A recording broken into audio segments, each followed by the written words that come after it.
blocked my crazy mother's attempts to kidnap my child and frame me, but then she got early prison release and started calling my work. My mother and I have never gotten along. Ever since I was little she has gone out of her way to be very toxic, controlling and overbearing over every aspect of my life while giving my siblings more freedom. This amped up when my kid was born. My kid EM, entitled Mom. Like I said in my backstory, EM and I have never gotten along. She liked controlling my money, my personal life. It was awful. The fights alone were good enough to be on television as one of those reality TV shows. I had lost good relationships with boys, even friends, because of her. After B was born, her controlling ways got even worse. She butted in on my parenting, essentially taking over as B's primary caregiver and decision maker.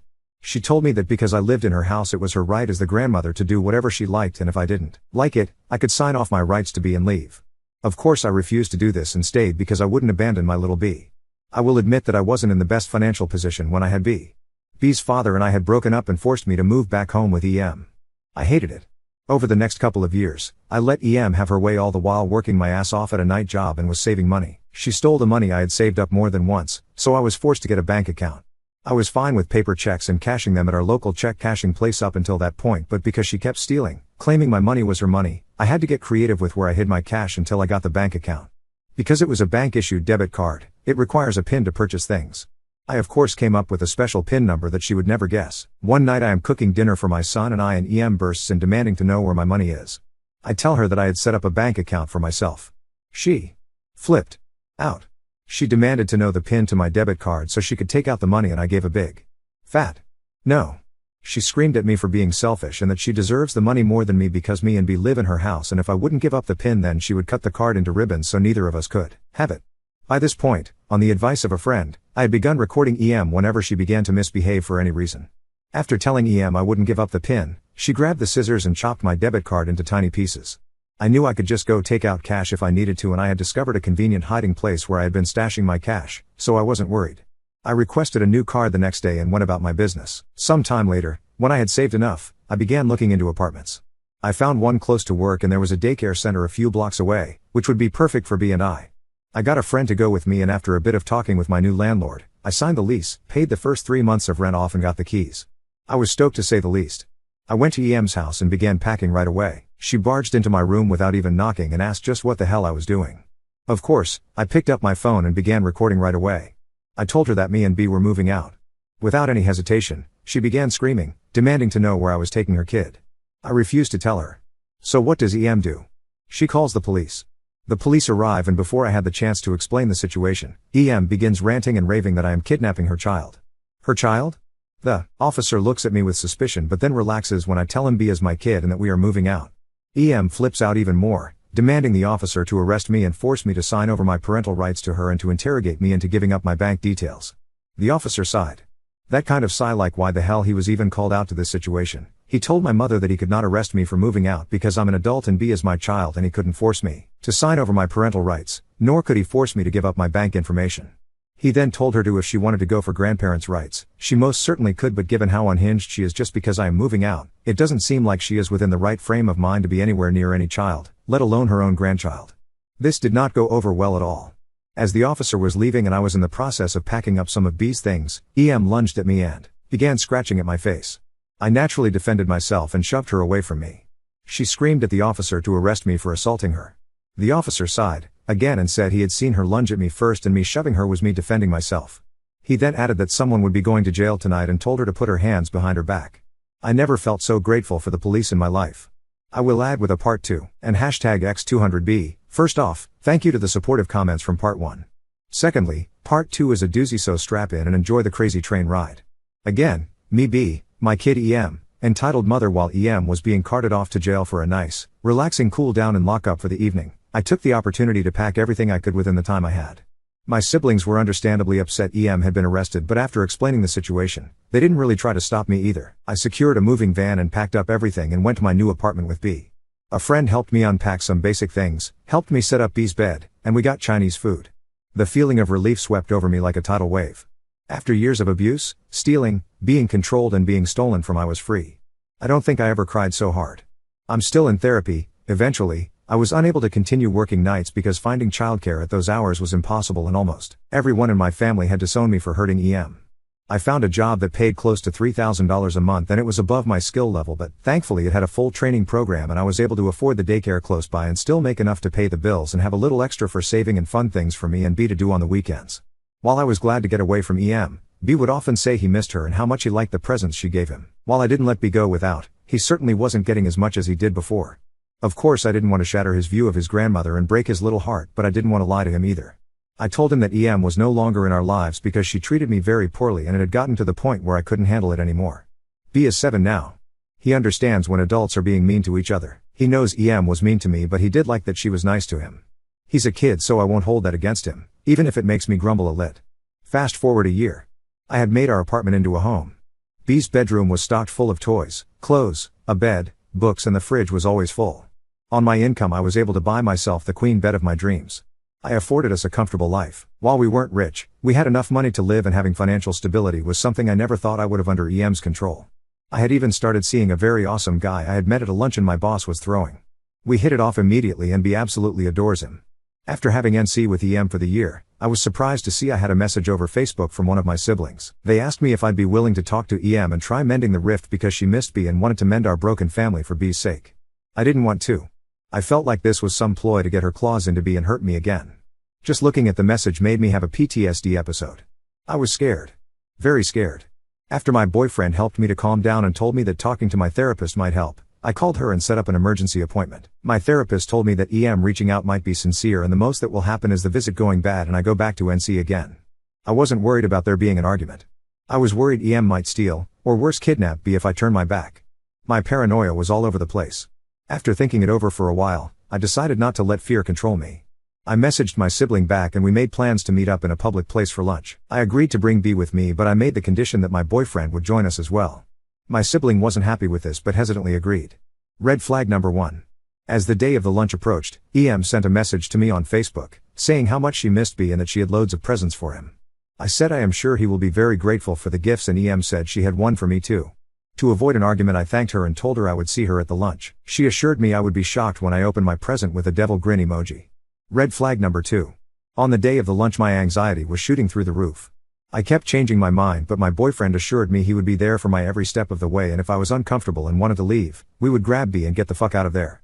After some more freaking out, we got into the car and arrived at the restaurant. My boyfriend was kind enough to offer to pay for everyone's lunch and took full advantage, ordering the most expensive thing on the menu, including an expensive cocktail and even an extra dish to take home for later. I was understandably annoyed at this, but my boyfriend simply smiled and said whatever wanted. After we ate, B and hugged and B opened all of the gifts she had gotten for him. He was super happy and excited to take everything home to play with them, but stopped him and said that the toys would be for her house and that B was welcome to come play with them whenever he wanted. I nearly spat out my drink. This got EM's attention and she smiled at me. That smile was faker than fake, and said she wanted to hand deliver my gift in person. She handed me a large brown envelope. I almost didn't want to take it, worried she had put anthrax or something in it, but I took it and opened it. She was petitioning the court for grandparents' rights. I immediately exploded, standing and throwing the papers at her, shouting at her that she will never get her hands on B and she would over my dead and rotting corpse. I grabbed B, my boyfriend, and we immediately left. B was sad he couldn't keep the gifts, but I promised to buy all of them for him myself and we didn't need in our lives. I felt humiliated and tricked. The only good thing to come out of this horrible episode is that they were left with the bill. There is more, so part 3 is coming. And hashtag X200B, continuing on from part 2. Me B, my kid entitled Mother in the last entry, was petitioning for grandparents' rights. I had never been involved with the courts before. I was pretty freaked out, not to mention terrified of the lies might tell them about me. After some talk with my boyfriend and therapist, they urged me to hire an attorney. I found a fantastic family law attorney who was incredibly kind but very direct and didn't bullshit me. I still had flash drives of recordings of the times my mother abused me, a lot of the arguments we had, but my attorney dashed any hope of using them. Audio recordings weren't admissible unless both parties agreed to be recorded. I almost gave up hope on the spot, but he assured me that my EM's previous arrest and the testimony of the officer who had arrested her the night I moved out, plus my boyfriend's witness statement and the fact that hadn't seen B in over a year was more than enough for a judge to deny of any grandparent rights. At the hearing, in classic Karen form, played the victim, stating that I was the aggressor the night I moved out, that I smoked weed around B and I was a prostitute who brought strange men into her home and slept with them in front of B. She came up with so many lies during the hearing, that I swear shit was about to start spewing from the browns of her eyes. She even went so far as to accuse my boyfriend of molesting B. The judge then asked if she had any proof of these claims, and she looked at me with that fake motherly tone, saying she didn't want to ruin her precious daughter's life, but this whole thing has forced her hand and she is looking out for her grandchild's best interest. I couldn't contain the snort that I audibly let out. After my siblings testified, they merely repeated the lies but couldn't provide any proof. The judge dismissed her testimony as hearsay but did order me to undergo a drug test. When it was my turn to testify, I detailed the years of abuse and theft. I told the judge about the money that EM had stolen from me many times and the time she cut up my debit card, because I wouldn't give her my PIN number. I even reiterated about how she demanded the cop arrest me and to force me to give up my bank details. When I stepped down from the stand, the officer was called in to testify. EM turned white as a ghost. The officer corroborated my story. EM began shouting at the officer, calling him a liar, but the judge had the police report in front of him. He warned EM he would hold her in contempt of court if she continued with her outburst. My therapist and my boyfriend also testified. The judge denied EM's petition for grandparents' rights. He even said he believed she was in deep need of counseling and that she displays instability to the point it is disturbing. EM was shaking with rage. She held her composure, shockingly, and just walked out of the courtroom, glaring at me as she passed by. Outside the courtroom, I told my siblings that I will never let EM into my life or B's life after this, and if they continue to side with her, then they too will have to accept that I will have NC with them. My boyfriend, who I married, and I agreed to try putting EM and that side of the family behind us. Because I had no family who cared, our wedding was small with only his side in attendance. I didn't mind. His family had welcomed B and I openly and accepted us. We moved into a larger home just a few miles away from my old one and agreed we wanted to start a family together and give B a little sibling. If there is one thing that helped me get through the years of torture, it was being a mom, and I'm damn good at it. Husband even legally adopted B to claim as his own. You'd think this would be a happy ending, but nope, the bitch is like herpes. She keeps coming back. Part 4 soon. And hashtag X200B, I know this is a novel, but I'm actually glad to be doing this. It's cathartic in a way. You may notice this all takes place over the course of many years. Just wanted to clarify it didn't all happen at once. This is an accumulation of instances where my EM was toxic and dangerous. Thanks for listening. It means a lot. Me B, my kid EM, entitled mother. My boyfriend had proposed and we got married in a small courthouse wedding with his parents and siblings in attendance. It wasn't the big massive wedding of my dreams, but we spent the money on our honeymoon, which was fantastic.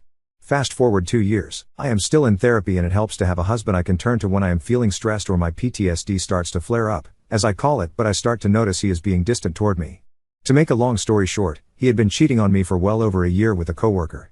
I was able to move B and I back to our old apartment complex. It wasn't the same apartment, but the transition was pretty easy and I had enough vacation time at work to take a few days off to get everything sorted out. Ex-husband and I divorced but agreed to stay amicable for B's sake. A few months go by and I was starting to get over the divorce. B and I were spending more time together, and I was supporting him through his favorite thing at that time. Little League. He tried out for the school team and got picked right away. I was so proud of him. It was better than him being obsessed with video games. After a little time I get a Facebook message from one of my siblings again. Therapy had been so great with helping me overcome those emotions, so I didn't react as badly as I had before.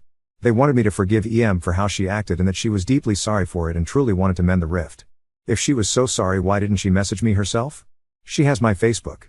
I asked my sibling why now, and they said because the divorce. It isn't right that I'm alone now. I hadn't told anyone in my family about my divorce.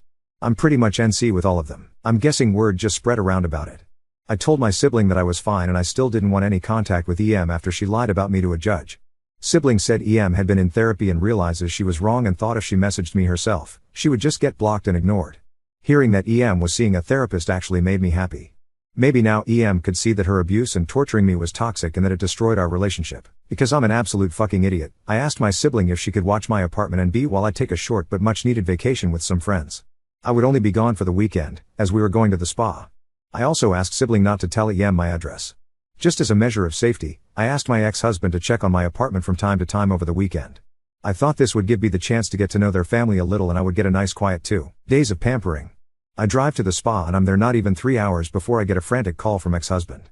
My apartment was trashed, the walls smeared with dog feces, and the police are there looking for me. Of course I am panicking at this point and had to drive the hour-long trip back home, terrified of what I am about to walk into.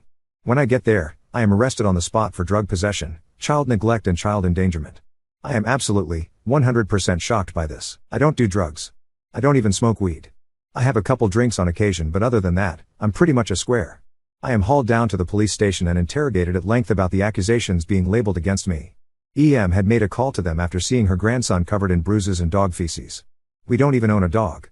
After the police searched my trashed apartment, they found the drugs sitting on my kitchen counter. Upon hearing that it was EM that called the police on me, my PTSD flared up and I began to have the most severe anxiety attack that I ever had and had to be admitted to the hospital for a psych evaluation. I don't remember much of it because I apparently had fainted many times from the high amounts of stress. The on-call therapist told me I was screaming, "Why is she doing this to me?" and that I wanted to die. After 3 days of being on medication that made me into a literal zombie, the police came to talk to me again. He told me that EM refused to admit B to the hospital for an examination, stating that she knows he has bruises because she saw them and didn't need a doctor to tell her that her baby was abused. Ex-husband, being the godsend that he is, asked the police to take B from EM's custody, and after an extensive examination, B had no bruises, other than the scrapes he got from Little League. He told the officer that EM had told him that she was going to be his mother now. He made sure to drive home the point that EM was scary and he was afraid she may hurt him if he tried to escape. Both my siblings were questioned and to save their own skins admitted that EM told them to wait until I wasn't home and B was with them so she and my other sibling could go and trash my apartment and plant the drugs. EM denied this, but the evidence and all of the instances where she showed her clear mental instability. She was arrested on charges of domestic abuse, theft, destruction of property, lying to police, and the worst of all, kidnapping. My siblings were also charged. I also found out that EM being in therapy was a lie and that EM had no intention of changing and was merely biding her time. I have since been granted a permanent restraining order against EM and my siblings, and they are in no way to contact me, and if any other relative tries to contact me on their behalf, that would be a violation and they would be charged even more. I will be in therapy for probably for the rest of my life at this point, and B has begun seeing the same therapist. My ex-husband and I are working through our own issues. Knowing that EM will get out of prison at some point, we are considering moving out of state. Quick edit in case anyone is wondering. My boss has been the best. He paid for a professional cleaning crew to clean up my apartment and replaced my living room television. B is happy about that. I'm sure some might be wondering why I still have anything to do with my ex-husband. We are working through those issues with therapy and there is a lot of trust to build back up, but we love one another and are committed to being good for each other as well as B. There are boundaries that we set for one another, and he even pays child support to help with B and is even taking him to ball games, and the two of them are incredibly close. B already lost his birth father. I don't want him losing his stepfather too. It's what works for us, and someday I know we'll all be just fine. For now, we are happy with a no-commitment friendship while we go through counseling. B is in therapy as well, and it helps him a lot to cope with the loss of his birth father and going through the traumatic experience his grandmother had put him through. I am now talking with a cousin who knows how crazy my mother is, and after I moved out all those years ago was ranting about how she could make me suffer for taking B away from her and losing out on all of that money. Greed and mental illness do not mix. Second edit, I wanted to quickly add this because I realize I had glazed over some things. My mother and siblings were all sentenced to jail for their role in destroying my apartment and attempting to frame me, not to mention kidnapping B. Sister got 5 years, my brother got 8 and my mother got 15 years. I wasn't present for the sentencing portion, but I did receive copies of each of their sentences. My mother was ordered to undergo a psych evaluation. It's been a few days since I posted and a lot of people are suggesting we move out of state. We are considering it. Both X and I are able to transfer, but I am worried about tugging B away from the family he is here. My ex-husband's family, I mean. I have NC with my mother's family. And X doesn't want to move. He thinks that moving means they have won and that they scared us off. I tell him it's a matter of safety, not pride, and he gets that. We're still discussing it whenever B isn't in the room. We have already settled on a location if we decide to move. It would be a big change from our lives here, but it would definitely be a nice change. Another thing that is stopping us is our relationship. We aren't married anymore and currently don't live together. X says in order for things to work, we would need to get married again, or at least move in together. I'm currently thinking about it, but I am leaning toward moving B and I back in with him. At least to get away from my old apartment because some of my mother's relatives know where it is. It's a lot to think about, but I am discussing it with my therapist as well. She thinks moving would be good for us. And hashtag X200B, I'm likely going to be in therapy for the rest of my life, and my son is now in therapy as well. Bill and I are working through our own issues in couples therapy. While my JNM will spend the next 15 years in prison for what she's done, I do not want to be anywhere near here when she does. I have a permanent protective order against her and my siblings. They cannot contact me for any reason, and if any relative contacts me on their behalf, then it is a violation and they will be charged for violating the protective order. Bill and I are currently discussing moving to a new state to start over. We can transfer our jobs easily, so that isn't stopping us, but we would be leaving his family behind, and I and my son have grown close with them, despite Bill and I being divorced. I don't know what I would do without them, but I know that me and my son will not be anywhere near this place when the JN lunatics get out of prison. Edit. So I just received a call from a victim's advocate that works through the state police. He told me that my mother had outright refused to undergo the mandatory psych evaluation in prison, saying her rights were being violated. After the threat of her incarceration lasting even longer than the 15 years, she relented. From what the VA is telling me, it took about 4 sessions in total for them to get anything out of her. When she finally opened up, everything she told the psychologist showed that my mother is clearly a sociopath. The VA believes that treatment and the prison time will help my mother, but knowing how good my mother is at putting on an act, I highly doubt it. And #X200B, I truly believe that 5 states worth of distance would be enough to keep my crazy mother away from me and my son, but I was wrong. My mother was released early from prison, thanks to COVID. Several prisoners in the prison she was at had come down with COVID and her along with several others were released. I was not informed as I believe I should have been, and I found out in a Facebook message from my eels.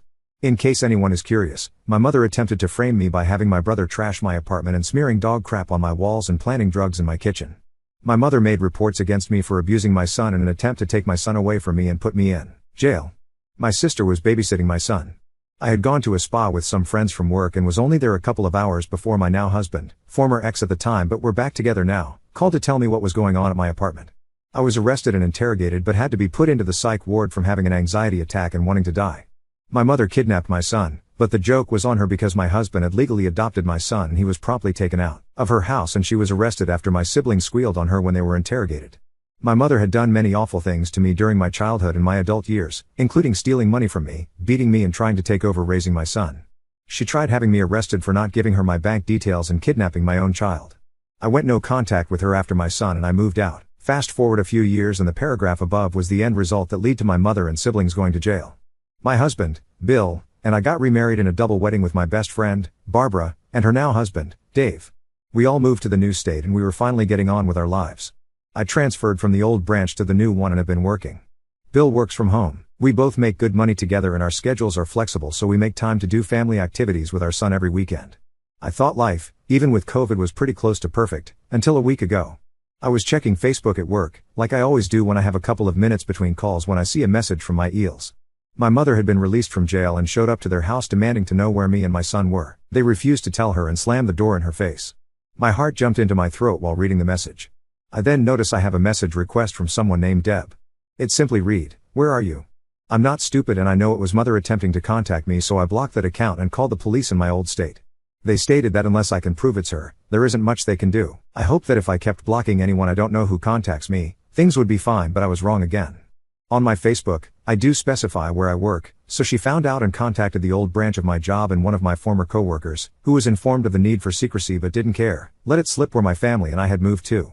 My former boss found out and fired that employee for violating his instructions. He called me to let me know and to apologize for my mother finding out while on his watch. He has since contacted my current boss and now my current coworkers know that if anyone calls looking for me to not say a word and to forward them to our answering service or leave them on hold until they hang up.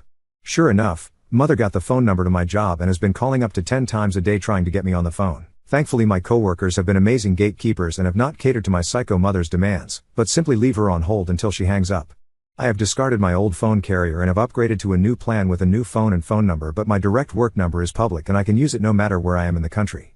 Mother found it on my LinkedIn page and has been calling me non-stop, but she hasn't left any voicemails. She then called from a number that I assumed was a potential client and I answered. I am still panicking from this phone call. It goes as follows. Me, good morning, this is, Op. Mother, hi, Op. This is your mother. Me, Mom, you know you're not supposed to contact me. Mother, I know but I just want to talk to you. Me, I don't want to talk to you. Mother, listen, Op.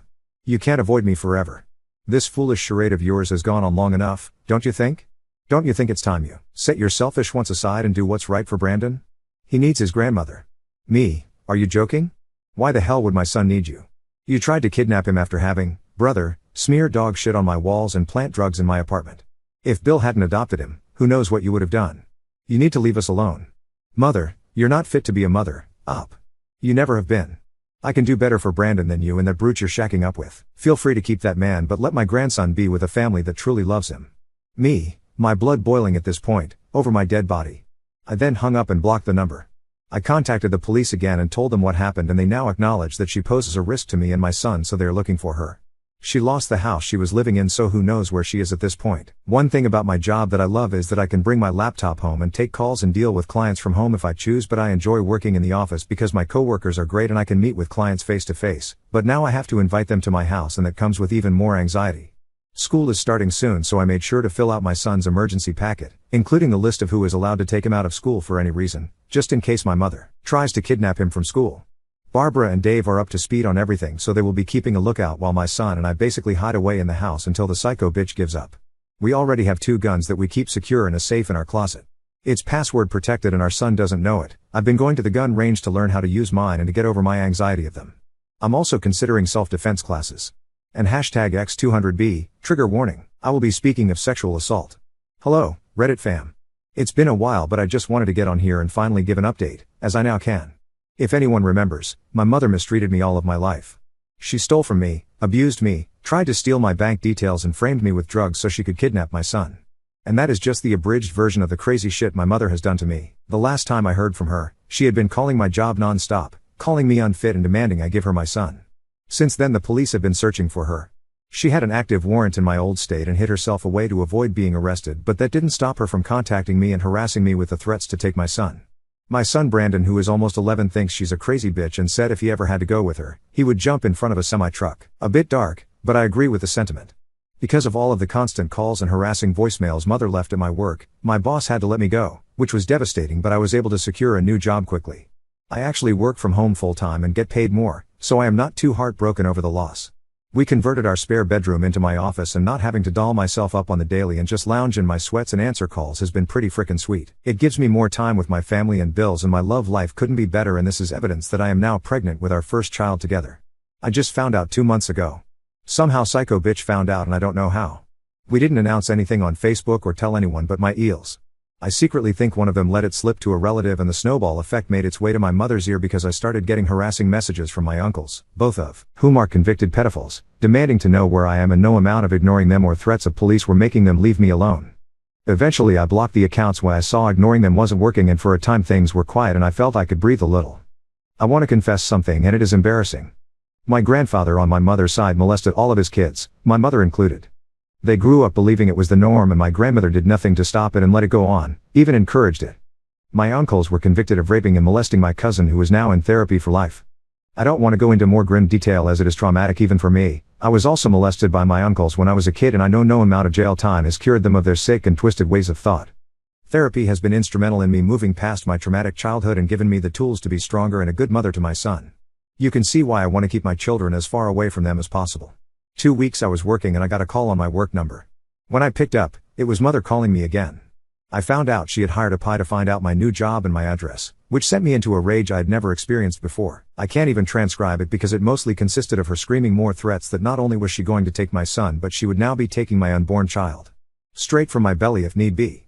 As I had a recorder on my phone, I made sure to record the call for the police and hung up on her. I did a reverse call log and saw it was from a Google Voice number, which, if no one knows what that is, it is a number you can link to your actual phone number to avoid your private number getting out. I use it with my cell phone. I called the police and they came over to listen to the recording, but without knowing if she was in my old state or this one, there was little they could do. Tracing the call was pointless as it was from a Google Voice number. So after talking with Bill, we tried contacting Google. After being given the runaround for several days, we finally got hold of someone willing to help. The Google Voice number was disconnected and the private number blocked from their service. This must have sent mother into a rage because she called my work number from the actual number to scream at me even more, and I finally had her. It was my uncle's number. I could hear my uncle in the background threatening to rape and kill my son. Upon hearing that, after so long, a fire was lit under my ass because I wasn't going to let anyone fuck with my babies. I called the police in my old state and let them know and sent the recording directly via Google Drive. If you can't already tell, my job uses Google services for everything. Within a few days, the police had a search warrant for my uncle's house. From what I was told, my uncle resisted and was arrested after getting zapped by a taser. Mother, who thought she was so smart, was found hiding in a closet and taken into custody. My other uncle is also now in custody for the continued harassment of me. They searched my uncle's computer and found files upon files of CP, pictures of me and my son, chat logs between him and underage girls of varying degrees of disgusting, including disgusting pictures. My other uncle confessed to knowing everything and agreed to testify for a lesser charge. Between the three of them, there are enough charges to keep them behind bars for more than a decade, and this time my mother can't use COVID as an excuse to walk away free. I am finally free. My family is safe and I am okay. I've been told they were denied bail and I will have to travel to my old state to testify against them, but because of COVID and a lot of other cases ahead of them, they will likely not see the judge for 2 years. Fine by me. Anyway, thanks for sticking with me for this long, Reddit fam. I can't thank you enough for helping me through all this.